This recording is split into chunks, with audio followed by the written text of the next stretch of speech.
Hello అండి, అందరికీ నమస్కారం. నేను మీ శ్రవంతిని. ఈరోజైతే మాత్రం మా ఊర్లో అంటే మా అమ్మ వాళ్ళ ఊర్లో నాగుల చవితి ఎలా చేస్తారో అయితే చూపిస్తాను. మేము ఎలా జరుపుకుంటామో. యాక్చువల్గా నేను పెళ్ళికి ముందైతే చేసుకునేదాన్ని. పెళ్ళైన తర్వాత మాకు నాగుల చవితి లేదు, అందుకనే మేమైతే ఇప్పుడు చేసుకోవట్లేదు. జస్ట్ చూసేసి వచ్చేస్తాను అంతే.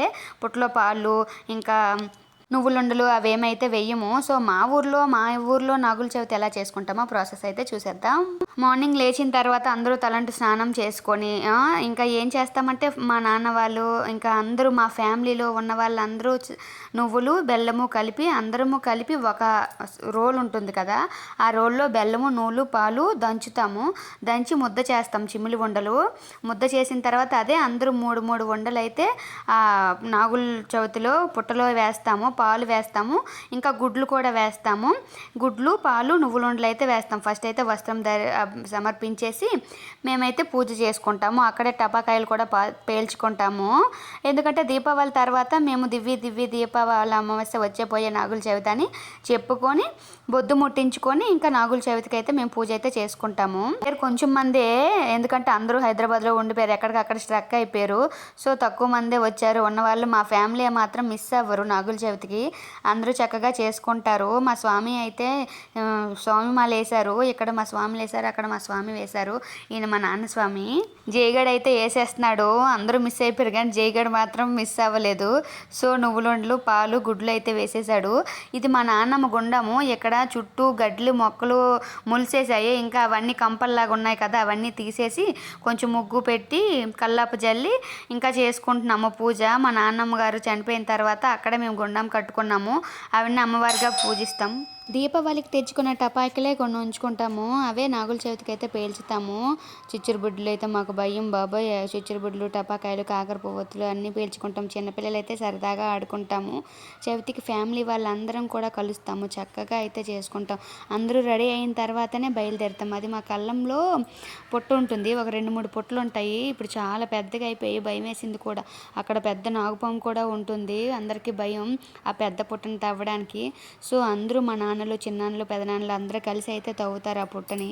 చూసారా, కొంచెం పాలు అందరింట్ల దగ్గర నుంచి పాలు మేము చెప్పాం కదా అందరం కలిసి నువ్వు ముద్ద చేసుకుంటామని. అదే అందరం రౌండ్ బాల్స్లా చేసుకొని ఒక్కొక్కరు 3 వేసేస్తారు. కొంచెం 3 సార్లు పాలు 3 సార్లు నువ్వులుండలు ఒక్కొక్క గుడ్డు వేస్తారు.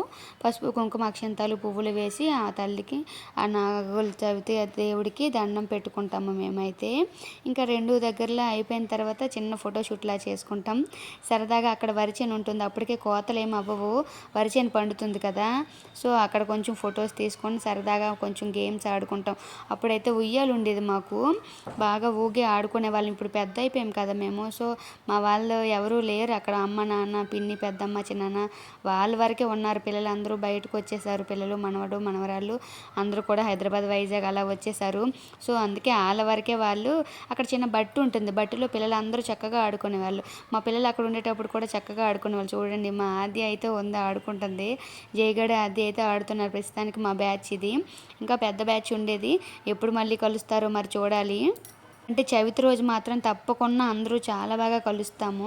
కలిసే వెళ్తాము చవితికి, కలిసే వెళ్ళి కలిసే వస్తాము. తర్వాత వచ్చి నాన్ వెజ్ గట్టిగా తినేవాళ్ళం అప్పట్లో.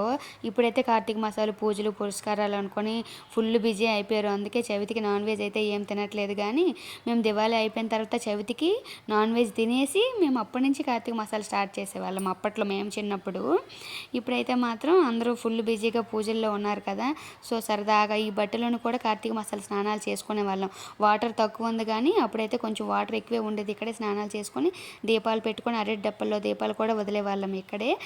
నీది ఎంత దూరం వెళ్ళింది నాది ఎంత దూరం వెళ్ళింది అనుకొని కూడా అనుకునే వాళ్ళం మేము. అరే నా దీపం ఆడుకున్న దూరం వెళ్ళిందిరా బాబోయ్ అనుకొని అందరం సరదాగా అనుకొని ఇంటికి వెళ్ళిపోయే వాళ్ళం. పూజ అయితే దర్శనం చేసుకొని హ్యాపీగా నాన్ వెజ్ చికెను మటను ఇంకా గారెలతో తినేవాళ్ళం అప్పుడు. ఇప్పుడైతే పూజలు అయితే చేసేసుకుంటున్నాం. కానీ అయితే మా కళ్ళం మా ఇంటికి ఒక 1 కిలోమీటర్ దూరం ఉంటుంది. అందరం కలిసి నడుచుకొని అయితే వెళ్తాం. వీడియో నచ్చితే లైక్ చేసి నా ఛానల్ని సబ్స్క్రైబ్ చేసుకోండి.